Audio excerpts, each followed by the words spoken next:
अस्सलाम वालेकुम, आप देख रहे हैं पीए न्यूज एचडी और मैं हूं आपके होस्ट सादिया बतूल। शामिल करते हैं आज की अहम खबर शामिल करते हैं वजीराबाद से हमारे ब्यूरो चीफ मोहम्मद अंसर की रिपोर्ट के मुताबिक वजीराबाद मोहल्ला बस्ती कुदरत आबाद में अफसोसनाक वाक़या पेश आया।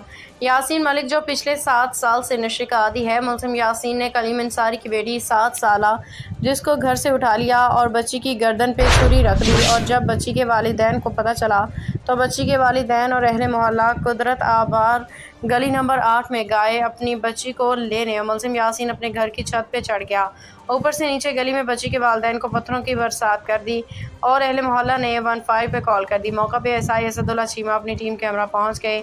अहले मोहल्ला वालों ने पुलिस के साथ मिलकर घर का दरवाज़ा तोड़ा, मुल्ज़िम यासीन को बाहर निकाल के पुलिस के हवाले किया।